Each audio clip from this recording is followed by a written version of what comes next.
big crowd. This is a very large crowd. You get more than most countries, I have to say. This is a very good crowd of the media. It's an honor to be with President Lee of South Korea. We've known each other and gotten along very well.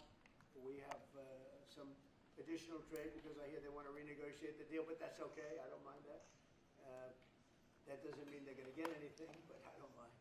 But we're going to have some very serious discussions about different things, including trade, where we do a lot of trade with South Korea, as you know. We are thinking about contracting some ships. They build them very well in South Korea. They're also thinking about coming to our country with some shipyards to start us on the process of building ships again. You know, at World War II, we'd build a ship a day. And today we don't build ships anymore, which is ridiculous. We're going to start that again. But we were like you. We were building ships all the time for everybody. And presidents and people allowed that to slip by.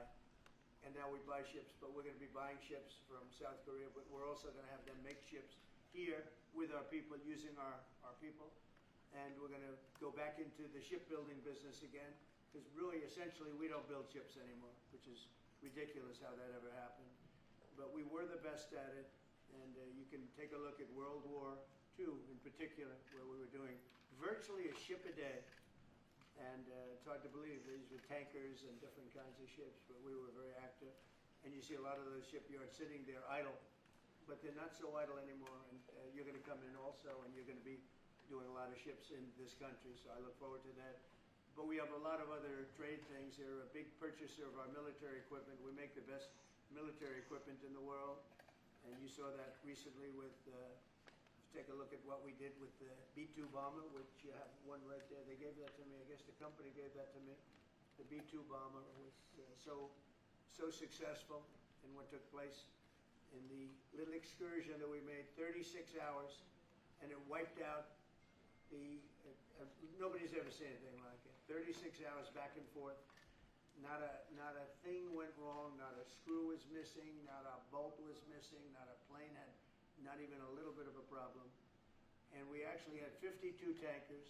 We had many planes, but you know, you looked at the B-2, the way they handled that. Every single bomb hit its target. So they understand that we make the best military equipment in the world, and South Korea is a big buyer of military equipment. And we're going to talk about that also. And we have many things to talk about, and I look forward to it. And it's a great honor to be with you, and congratulations on your election. That was a big one. And we're with you 100%.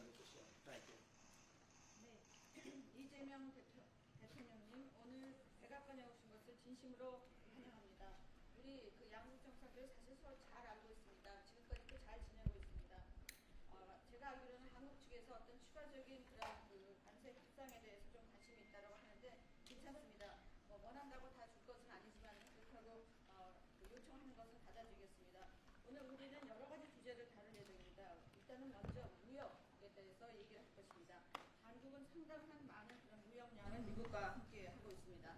그 외에 또 선박 계약, 특히 한국은 조선업이 상당히 성공적으로 유지가 되고 있습니다. 그래서 조선소라든지 선박 건조에 대해서 우리는 많은 얘기를 나눌 것입니다. 사실 미국은 제2차 세계대전 때 선박을 하루에 1개씩 건조하는 그런 굉장히 성공적인 선박업을 운영하고 있었습니다.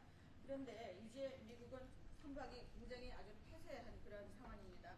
하지만 이제 우리가 한국에서 선박을 구매해야 되겠죠. 그렇지만 앞으로 한국과의 협력을 통해서 미국에서 선박이 다시 건조되기를 바라고 있습니다. 그럼으로써 또 미국의 조선업을 한국과 협력해서 부흥하는 그러한 기회를 갖게 되기 바랍니다. 아까도 말씀드렸습니다만 제2차 세계대전 때 미국은 하루에 1개 선박을 건조했습니다. 그렇지만 지금 미국의 조선선은 상당히 황폐해져 있는 상황입니다. 그렇지만 한국이 와서 우리가 함께 재건하기 바랍니다. 또 하나 우리가 의논해야 될 일은 군사장비 구매에 대한 것입니다. 미국은 세계 최고의 군사장비를 만듭니다. B-2 버머 같은 것은 보셨겠지만 굉장히 성공적이었습니다. 이번에 최근에 그런 작전에서 이 B-2 버머가 왕복 36시간을 비행을 했는데 전혀 아무런 문제 없이 임무를 마치고 성공적으로 다시 돌아온 것입니다. 거기는 또 52개의 탱커도 들어갔습니다. 하지만 어쨌든 그 버머라든지 추격기 최고의 군사 장비를 가지고 있습니다. 한국이 이러한 미국의 뛰어난 군사 장비를 많이 구매할 것을 기대하고 있습니다. 오늘 다시 한번 이재명 대통령을 백악관에 모시게 된 것을 매우 영광으로 생각합니다. 그리고 그 전에 아주 선거에 이긴 것을 다시 한번 축하드립니다. 감사합니다. 네, 대통령님 감사드립니다. 이렇게 시간을 내주셔서 우리 대한민국 국민을 대표해서 감사 말씀을 드리면서 이 대통령께서 이 오벌 오피스를 새로 꾸미고 있다는데 정말로 밝고 황금색으로 빛나는 게 정말 보기 좋습니다. 품격이 아주 있어 보이고 미국의 새로운 번영을 상징하는 것 같습니다. Mr. President, let me begin by thanking you on behalf of the Korean people. I would like to thank you for giving your time for today's meeting. And I heard that you recently redecorated the Oval Office, and I would just like to say that it looks very bright and beautiful, and it has the dignity of America, and it symbolizes the new future and prosperity of America. 미국을 다시 위대하게 만드는 것이 우리 대통령님의 꿈인데 미국이 다시 위대하게 변하고 있는 것 같고 그게 다우존스 지수에서도 그게 나타나는 것 같습니다. 제가 보니까 사상 최고치를 경신하고 있던데 오늘은 잠깐 조정되고 있지만 아주 훌륭하게 미국이 다시 위대해지고 있는 것 같습니다. I believe that making America great again is your goal, and I believe that that is what is currently taking place in America. And I think the most symbolic thing of that is the Dow Jones Index, which reached a record high recently, although it went down a bit, but it reached a record high. And so I think that America is becoming great again. 말씀하신 조선 분야뿐만이 아니라 제조 분야에서 르네상스가 이루어지고 있고 그 과정에서 대한민국도 함께 하게 되길 기대합니다. So I believe that there is a renaissance taking place not only in the shipbuilding sector but also in the manufacturing industry, and I hope that Korea can be a part of that renaissance. 그리고 또 한 가지 제가 꼭 말씀드려야 될 것이 대통령님의 평화를 지키는 기간의 미국의 역할을 넘어서서 새롭게 평화를 만들어가는 피스메이커로서의 역할이 정말로 눈에 띄는 것 같습니다. And one thing that I wanted to say to you is that America's role not as a keeper of peace, but a maker of peace, is emerging more evidently. 유럽, 아시아, 아프리카, 중동 여러 곳에서의 전쟁들이 이제는 트럼프 대통령님의 역할로 휴전하고 평화가 찾아오고 있습니다. Many wars in Europe, in Asia, in Africa, and in the Middle East are coming to peace because of the role that you are playing. 세계 지도자 중에 전 세계의 이런 평화 문제에 대통령님처럼 이렇게 관심 가지고 실제로 성과를 낸 경우는 처음으로 보여집니다. So among the many world leaders, I believe that you are the only leader who has made such accomplishments. 그리고 가급적이면 전 세계에서 유일하게 분단 국가로 남아 있는 한반도의 그 평화를 좀 만들어 주셔서 김정은과도 만나시고 북한에 트럼프 월드도 하나 지어서 거기서 저도 골프도 칠 수 있게 해주시고 그래서 전 세계가 인정하는 정말 세계사적인 평화의 메이커로서의 역할을 꼭 해주시길 기대합니다. And I would like to mention that the only remaining divided nation in the world is the Korean Peninsula, and I would like to ask for your role in establishing peace on the Korean Peninsula. So I look forward to your meeting with Chairman Kim Jong-un and construction of a Trump Tower in North Korea and playing golf at that place. 아마 기다리고 있을 것 같습니다. 기다리고 있을 것 같습니다. So, I believe he will be waiting for you. 그리고 마지막으로 든든한 한미 동맹을 기반으로 대한민국이 성장 발전해 왔고 앞으로도 이 한미 동맹을 군사 분야뿐만이 아니라 경제 분야 또 다른 과학 기술 분야까지 다 확장해서 미래형으로 발전시켰으면 좋겠습니다. Korea was able to attain economic growth and development through our ironclad alliance. And going forward, I hope to develop our alliance into a future-oriented alliance that encompasses areas not only limited to security, but also the economy and science and technology. 대한민국 국민들은 트럼프 대통령님에 대해서 정말로 큰 기대를 가지고 있다는 말씀을 드리면서 다시 한번 이런 시간 내주셔서 감사드립니다. The Korean people have great expectations for you, Mr. President. Thank you once again for your time.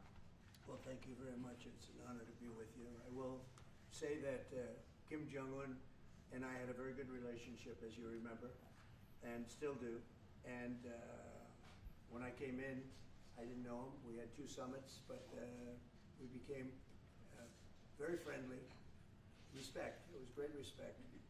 And it was not going to be that way had Hillary Clinton won the election. It would have been a disaster. But we think we can do something in that regard with respect to North and South, and I think you are much more prone to doing that than other leaders that I've been working with from South Korea.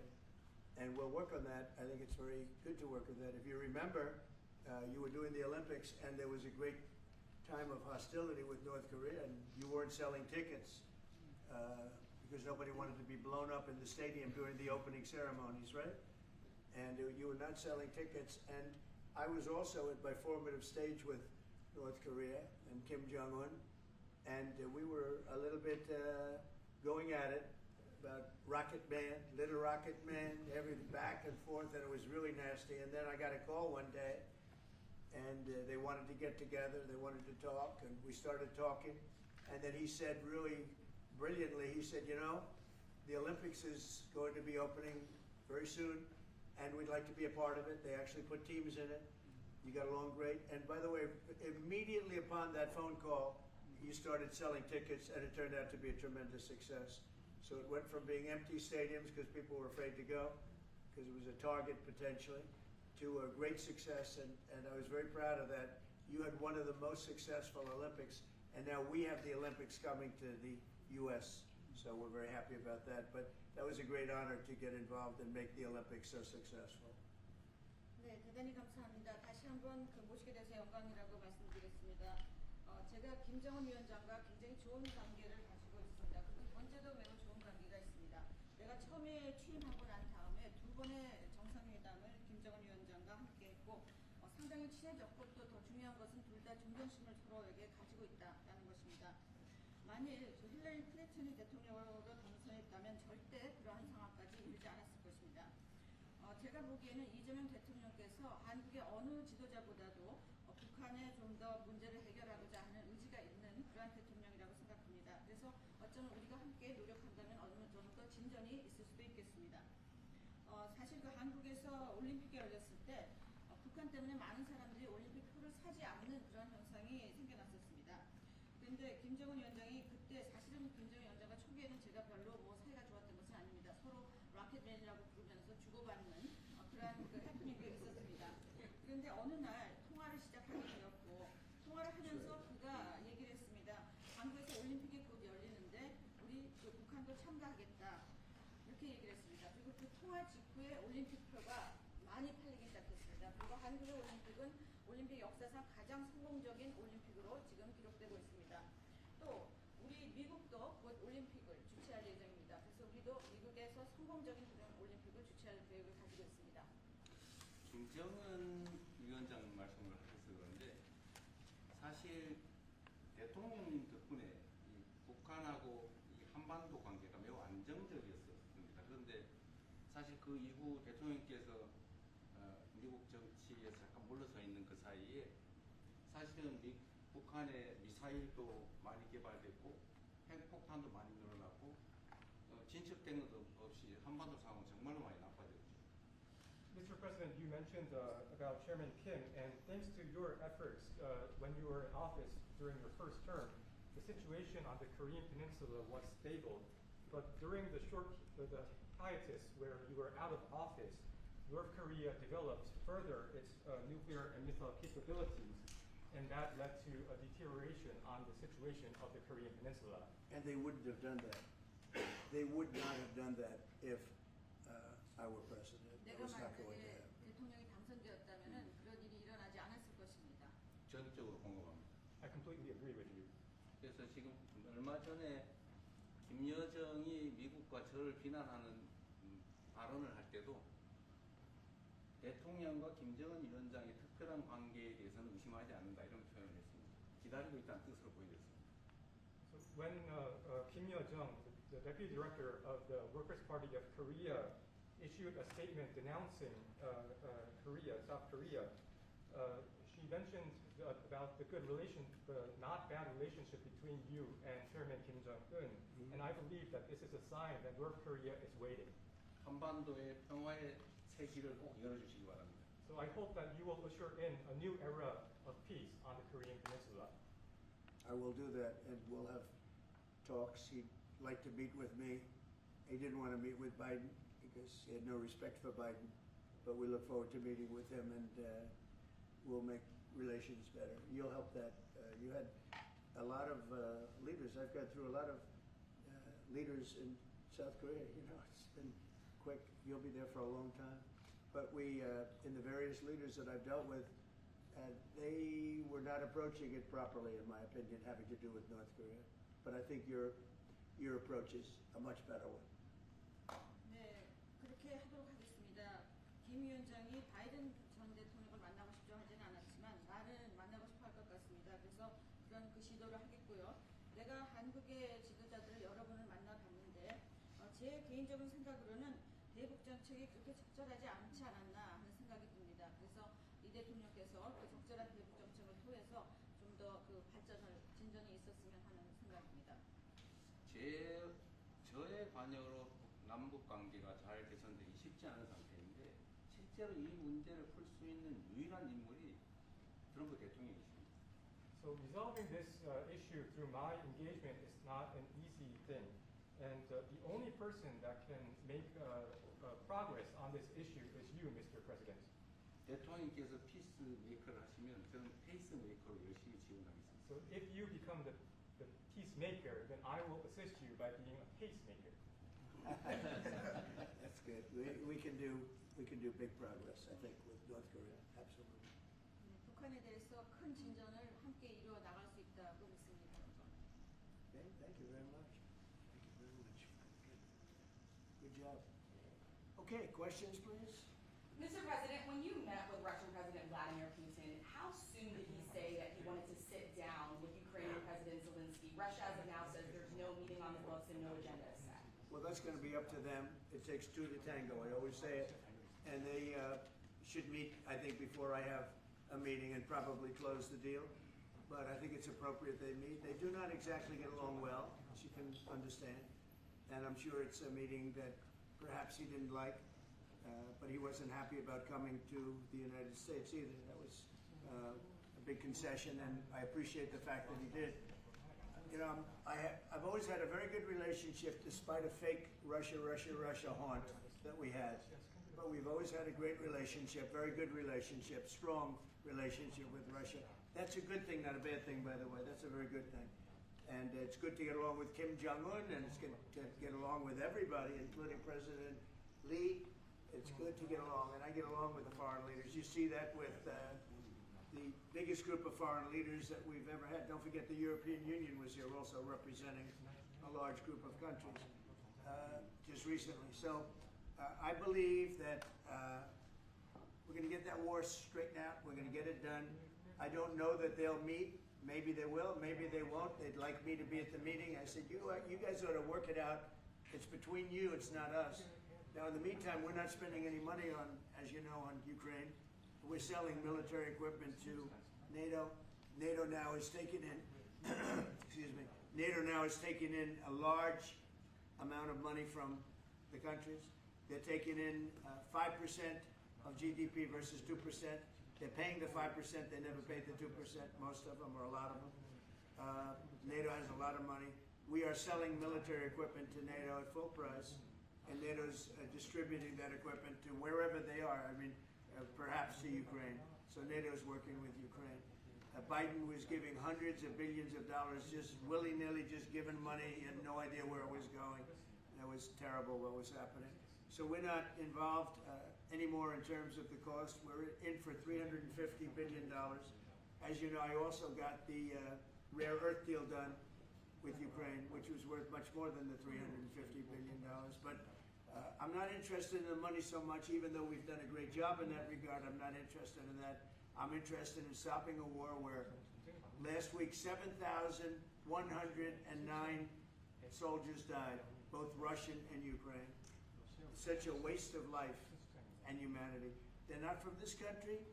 They're not from any other country other than Ukraine, for the most part, other than Ukraine and Russia. But it's a very important thing to me to stop it. I stopped 7 wars that were raging, one for 31 years, the Congo, and as you know, Rwanda, one for 35 years. I don't have to go into them, you know the list better than I do.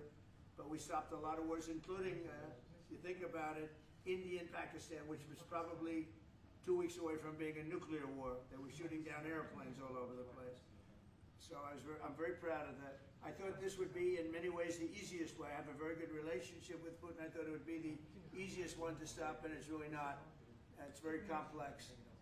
It's very personal from their standpoint. There's tremendous dislike personally between the two men, and we're going to have to straighten that out. But I would like to see them meet first. They'd like me to be there. I may be there. I may not. I'll see. But I wanted them to work out their differences first, because it is ultimately between them. And when that happens, I think we'll get an end.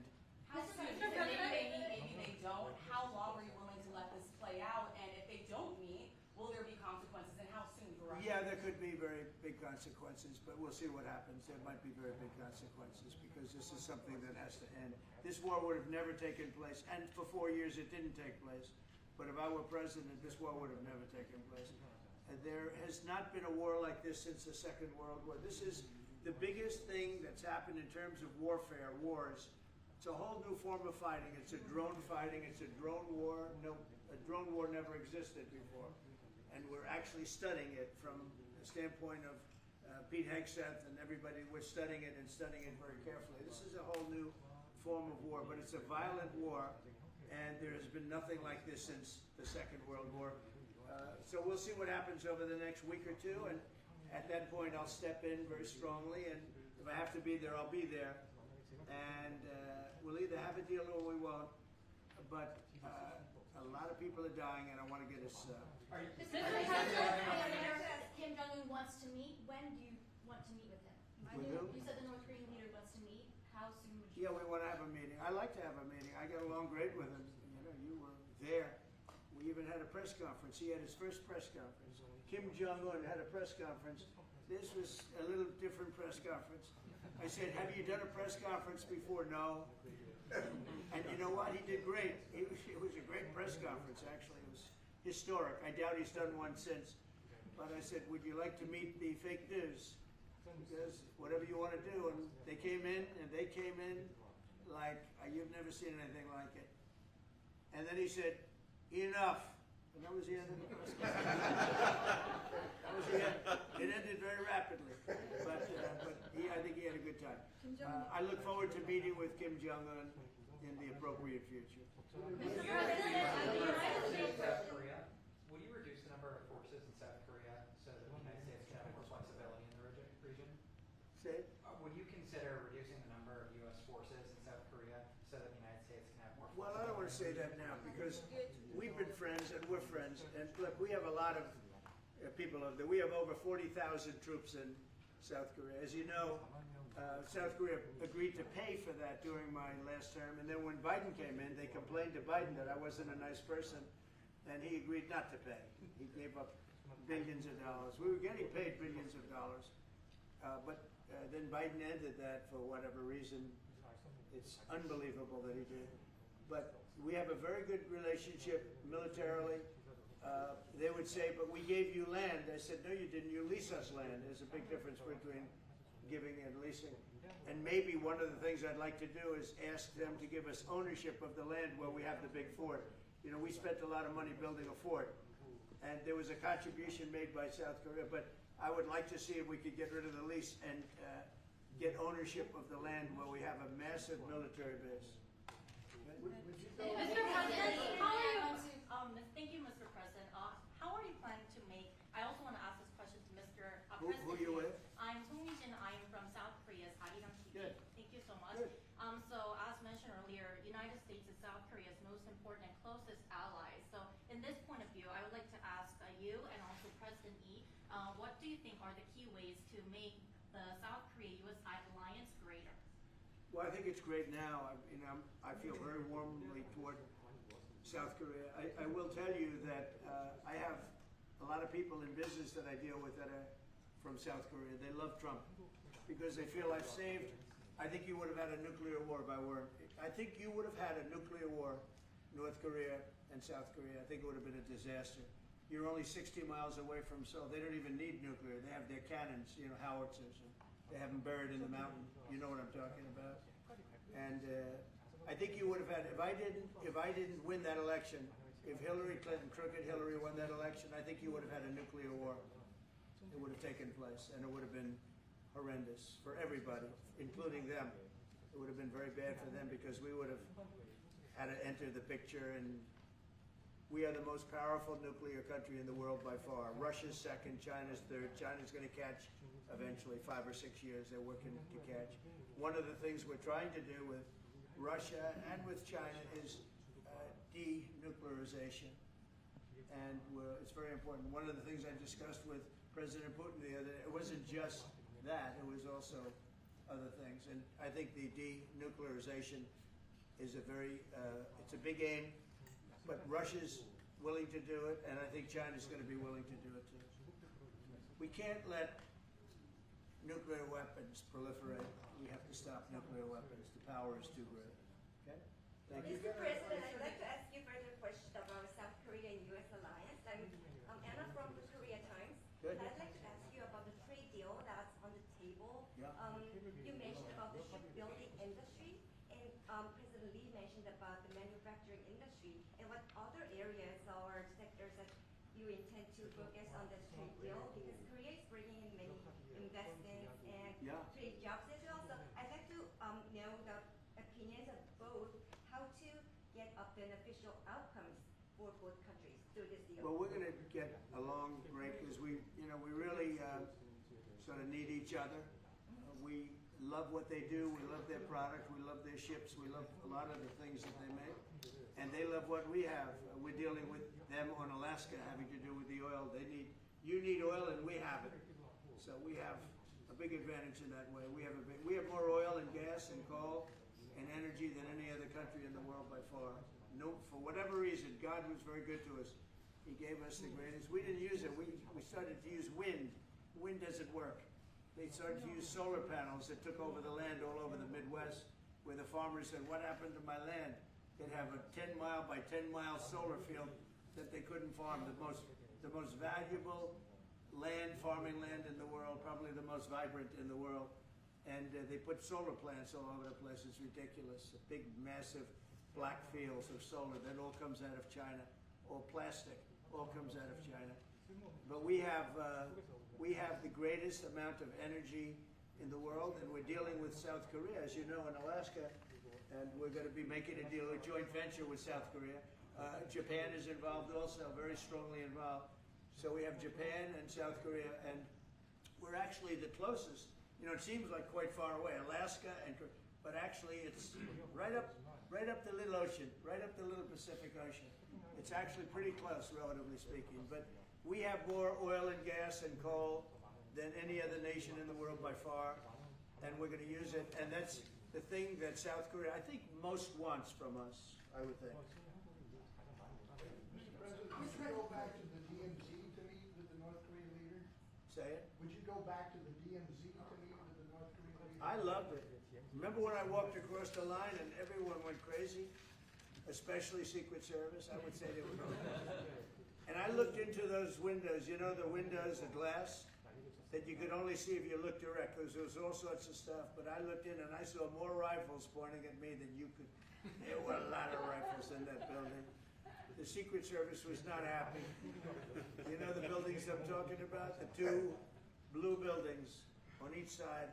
And I walked up the middle and I looked in the window and I saw more guns in that room than I've ever seen in my life. I looked at the other side and it was the same thing. And yet I felt safe.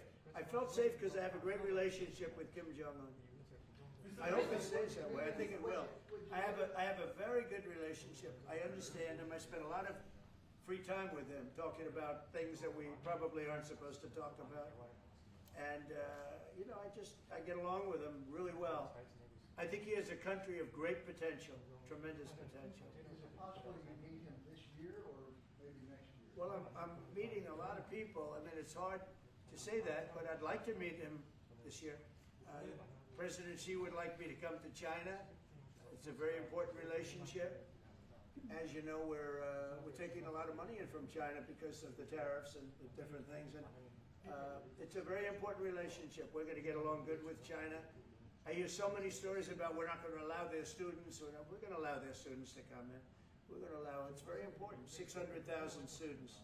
It's very important. But we're going to get along with China.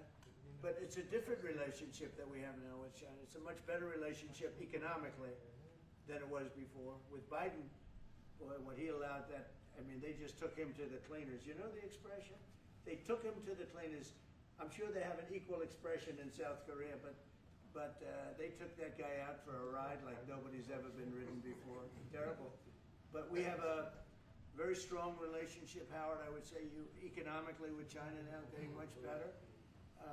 They have to give us magnets. If they don't give us magnets, then we have to charge them 200% tariff or something, you know. But we're not going to have a problem, I don't think, with that. I think that's perhaps behind us. You know, China intelligently went and they sort of took a monopoly of the world's magnets. And nobody needed magnets until they convinced everybody 20 years ago, let's all do magnets. There were many other ways that the world could have done. But so it'll take us probably a year to have them. We're heavy into the world of magnets now, only from a national security standpoint.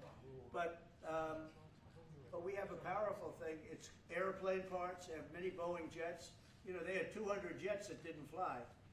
And I've sent them all, based on his word, I sent them all of the parts so their planes can fly. I could have held them back. I didn't do that because of the relationship I have. And their planes are now flying. You know, we had 200 of their planes were unable to fly because we were not giving them Boeing parts purposely, because they weren't giving us magnets. Therefore, we weren't giving them. But we have a much more powerful thing, that's tariffs. If we want to put 100%, 200% tariffs on, we wouldn't do any business with China. And, you know, it would be okay too if we had to. But the magnet situation, we have tremendous power over them, and they have some power over us with magnets. We're going to have a lot of magnets in a pretty short period of time. In fact, we'll have so many we won't know what to do with them. But you know the story. It's a very interesting history with magnets. And it really is because presidents, not being business people, they allowed that to happen. And they shouldn't have. But we have much more, I mean, look, in terms of playing the cards, we have much bigger and better cards than they do. But with that being said, I think we have a great relationship. I spoke to President Xi fairly recently, and at some point, probably during this year or shortly thereafter, we'll go to China. And I think we're going to see a magnificent sight. It's a great country. Mr. President, on the National Guard. You and President Lee actually are planning to go to China. You mentioned either this year or next year. Could you please share more details about your plans going to China and also President Lee? Well, maybe we'll go together. Do you want to go together? We can share a plane. We'll save energy. We'll save a little, you know, the ozone layer. Remember President Obama used to talk about the ozone layer, and then he'd fly to Hawaii to play around the Gulf in the 747. Mr. President, Would on you the accept national... the invitation?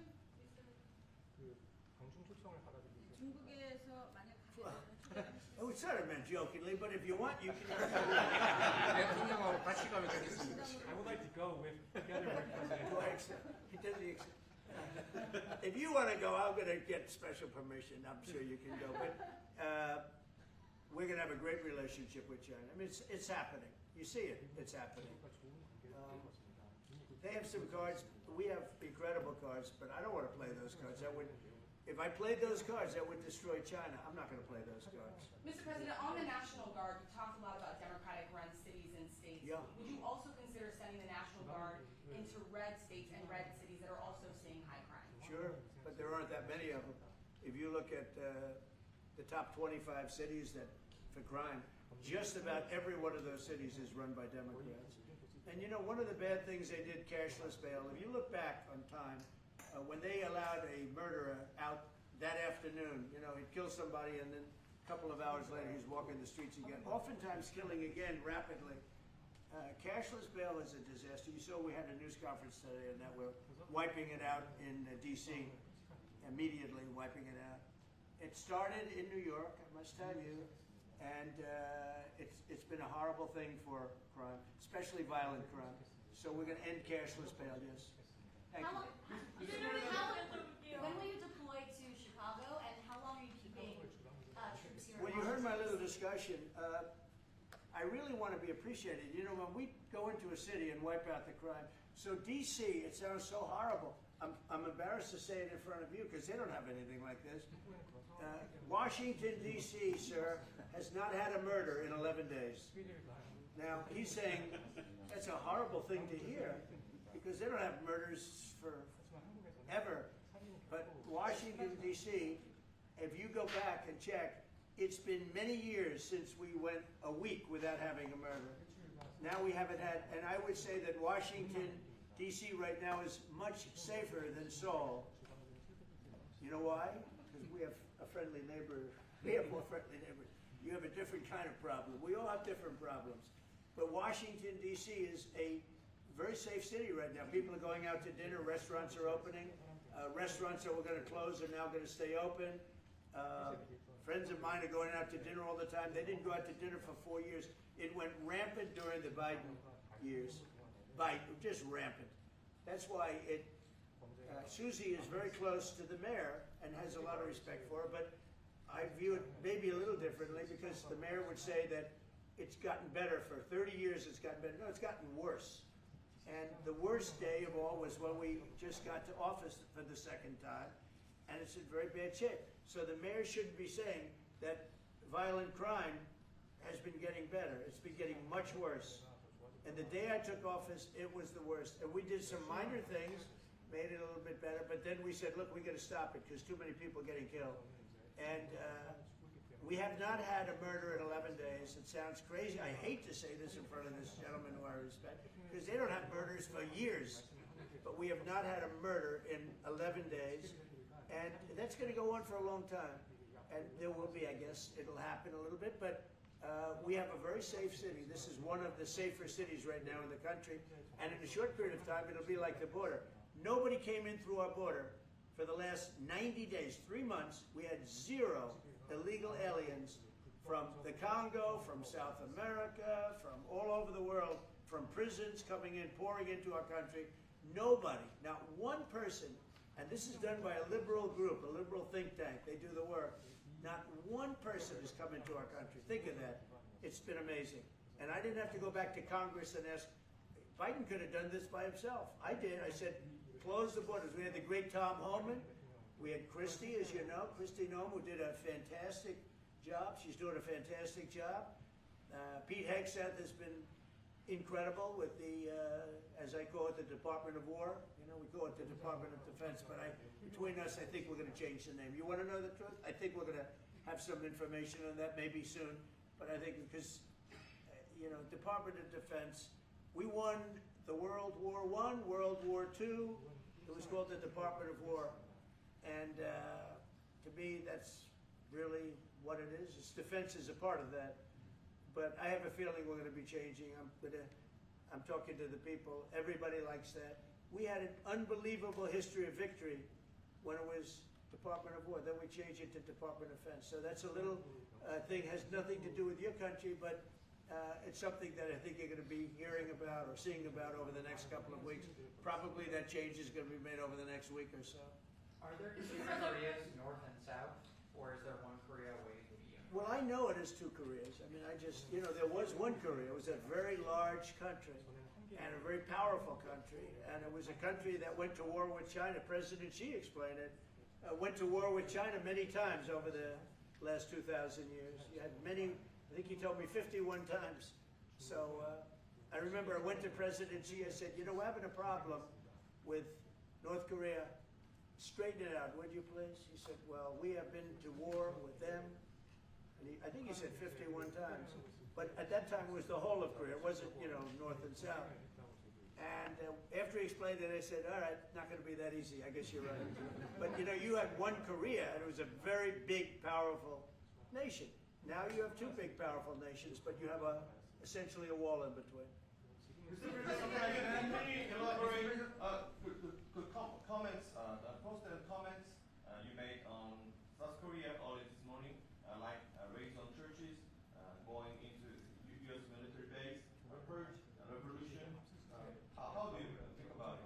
just heard. 기자님에게도 Yeah. 질문드리겠는데요. 저희가 이제 빚의 협력이나 내란 상태 극복하는 과정에서 이런 일들이 좀 Right, I heard from Intel. 그 부분 설명해 주시면 좋을 것 I heard from Intel that there was a raid on churches. We're going to talk about that later. I haven't spoken about it yet, but when we meet, and you know that would be too bad if that's the case. But I did hear that from Intel that there was a raid on churches, closing some churches. So we'll talk about that later. I could ask you now if you want. Mr. President, what conversation? Wait a minute, if you'd like, because it didn't sound to me like South Korea. 내란 극복 과정 등에 대해서 저희들이 민주주의 회복하는 부분에 대해서 질문드렸습니다. 정말 간단하게 말씀을 드리면 지금 대한민국은 아시는 것처럼 친위 쿠데타로 인한 혼란이 이제 극복된 지 얼마 안 된 상태고 그 내란 상황에 대한 국회가 임명하는 국회가 주도하는 특검에 의해서 사실 조사가 진행 중입니다. 물론 저의 통제하에 있지는 않지만 하여튼 대한민국 검찰이 하는 일은 검사하는 일은 팩트 확인, 팩트 체크인데 미군을 직접 수사한 게 아니고 그 부대 안에 있는 한국군의 통제 시스템이 어떻게 작동했나를 확인한 것 같습니다. 나중에 좀 더 자세히 설명드리도록 하겠습니다. So it hasn't been long since Korea has overcame the political turmoil following the self coup by the former president. Currently, there is a fact-finding investigation by a special prosecutor that was appointed by the National Assembly. And this special Is prosecutor... his name deranged Jack Smith by any chance? they took him from our country. They put deranged Jack. He's a deranged, sick individual. But go ahead. Go ahead. I'm only kidding. Maybe I'm not. And that special prosecutor is not under my control. And so the special prosecutor is conducting a fact-finding investigation. And I would like to explain about what you said about U.S. bases. Yeah. They did not conduct a search and seizure of American bases, but they looked into the chain of command and the control system of the Korean military. Right. And I would be happy to That's okay. explain about We'll this work more in it. I'm detail sure it's. during our lunch meeting. I am sure it's a misunderstanding, but you know there is a rumor going around about churches raiding churches. So we'll talk. I'm sure that's going to be worked out fine. Okay. Yeah, please go ahead. Mr. President, what conversations have you had with Israeli Prime Minister Benjamin Netanyahu about what is going on in Gaza? There was a UN-backed report that said there was a famine in Gaza. Based on what you know and what you've been briefed on, do you agree with that? So I mean I deal with Bibi Netanyahu quite a bit, and we had great success obviously in Iran. We knocked out their nuclear threat. That would have been a horror show having them have a nuclear weapon. They would have used it too.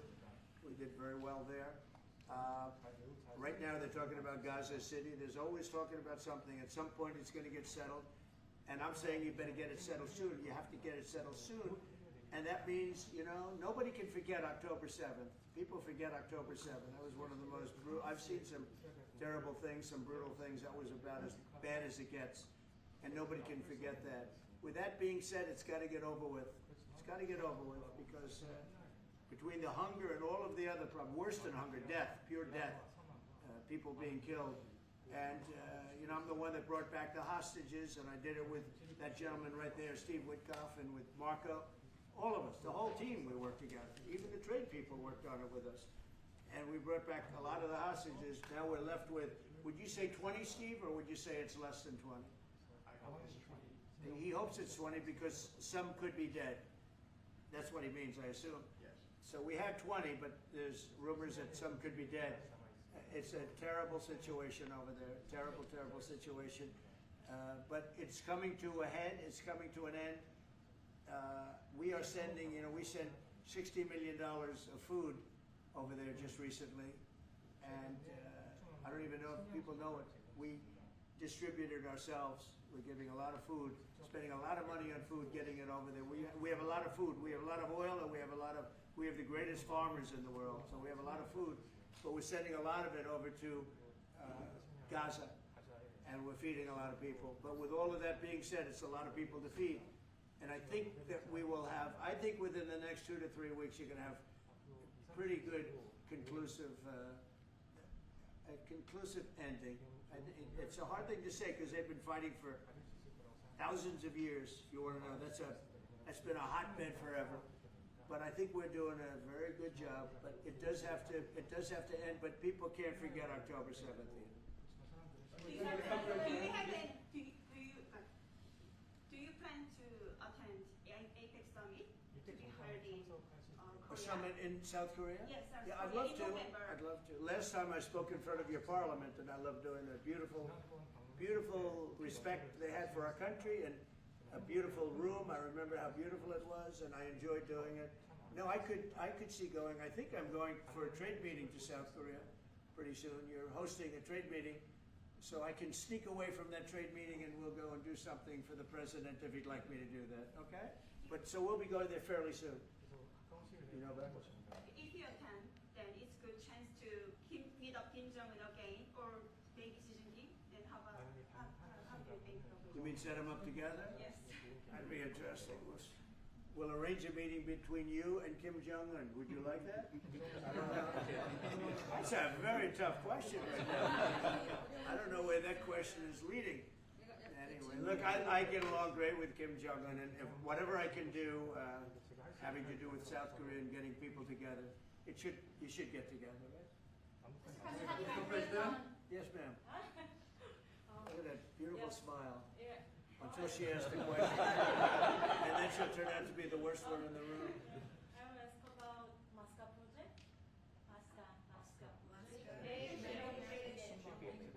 Yeah. Oh yeah, sure. We're going to do that. I think we're going to do that very strongly. We're going to have a big, within a period of, it takes a while. That's a hard one to start. Some companies you can start easily. Shipbuilding's a tough one to start, but we'll be doing that. Now, with that being said, we make the best submarines anywhere in the world. We make submarines. We're 25 years ahead of anybody else in submarines. So we do that, we do that. But we really gave up the shipbuilding industry foolishly many years ago. But we're gonna start it up again. We're gonna be making our own ships again soon. Okay, how about one or two more? Mr. President, have you been briefed on the search of John Bolton's home and office from Friday? Have you been briefed? I have not been briefed. No, I read it just like you did. I was never a fan of his. I thought he was stupid. I thought he was, a guy that only wanted to go into war. He liked killing people. I thought he was essentially a bad guy, but I'm not involved in that. No, you'd have to ask Pam Bondi about that. Are more raids coming, sir? Are more raids like that coming, sir? Are more raids like the ones on John Bolton's house coming? More raids? I don't know. You'd have to ask the Department of Justice. They raided my house, I can tell you that. They did a big raid on my house. They took away everything that wasn't pinned down, and they took away some of that too. No, they raided Mar-a-Lago. They started that.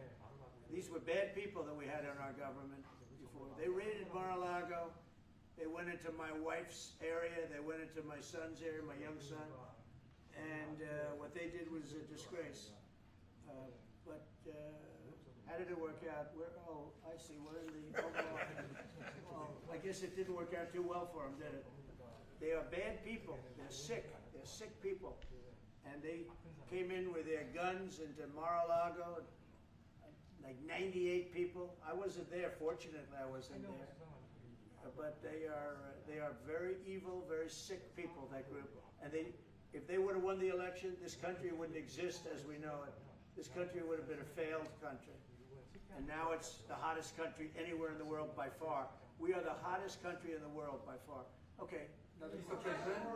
President, Yes, sir. Go ahead. yeah, President Lee met with the Japanese Prime Minister before this summit. That's good. So, is there something to discuss regarding the cooperation among South Korea, U.S., and Japan? I think so. Look, Japan is a great ally of us, and I had a little bit of a hard time getting you two together because you're still thinking about comfort women, right? Comfort women. That's all they wanted to talk about was comfort women. And I thought that was settled a few times over the decades. But there is an overlapping problem with that. Perhaps I'm wrong in saying it. Perhaps this isn't right, but the whole issue of the women, comfort women, very specifically, we talked, and that was a very big problem for Korea. Not for Japan. Japan wanted to go. They want to get on, but Korea was very stuck on that. You understand? So I don't know. Perhaps you'd like to answer. It's a good question. It was hard getting Japan and Korea together because of what took place a long time ago. But Japan wants to do it, I can say. Korea is a little bit more tenuous, please. 지금 질문은 그 3자 협력에 대해서. 우리 한미일 협력은 매우 중요한 과제고 또 한미 관계의 발전을 위해서도 한일 관계가 어느 정도 수습이 돼야 됩니다. Trilateral cooperation among Korea, the U.S., and Japan is very important, and better Korea-Japan relations is also important for the Korea-U.S. relationship as well. 그래서 대통령께서 한미일 협력을 매우 중시하고 계시기 때문에 제가 대통령을 뵙기 전에 미리 일본과 만나서 대통령께서 걱정하실 문제를 다 미리 정리했다 이렇게 생각해 주시면 좋겠습니다. Because I know that President Trump, that you put emphasis on trilateral cooperation, Right. I made a visit to Japan before coming to the U.S. to settle the difficult issues that we have. Good. Well, Japan wants to get along very well with you. And I find them to be great people, great country, obviously. And they want very much to get along with South Korea. And you have something in common, you know, you want to solve the North Korea problem. But Japan very much wants to get along with you, and I'm sure they will. I find the people that I deal with to be wonderful people, as I do with you. 이번에 일본에 가서 이시바 총리를 만났을 때 그 전에 우리가 가지고 있던 여러 장애 요소들이 많이 제거됐다는 생각이 듭니다. So when I visited Japan and met with Prime Minister Ishiba, I realized that many of the obstacles that existed between our two countries have now been removed. It's true. During my term. We removed them during my term. There was an overlay a little bit, but we removed many of those obstacles during my term. And, if you look at Prime Minister Abe, who was a great man, he was a great friend of mine, and he was assassinated. But he felt very warmly toward your country, I can tell you that. And the current Prime Minister, who I've gotten to know very well, feels the same way. So I think you're going to have a great relationship with Japan. Steve, go ahead. Just to close the loop on Gaza, is there a diplomatic push underway to try to get all this to end? Oh, there's a diplomatic push. No, is there? There has been, yeah, sure. Right now, Steve, I would say very serious diplomatic push. Marco or Steve? Marco, do you want to answer that first? Yeah, it's never stopped. We've always looked to find a solution that ultimately, as the president said, we want it to end. It has to end with no Hamas. Steve, where are we? I would say that we wouldn't be anywhere but for the president's truth last week, which was a statement to Hamas that they better get their act together and get to the peace table. But for that, it would have been all stalled. So, as usual, he is the man who moves it. Thank you. Thank you very much, everybody. Thank you, President.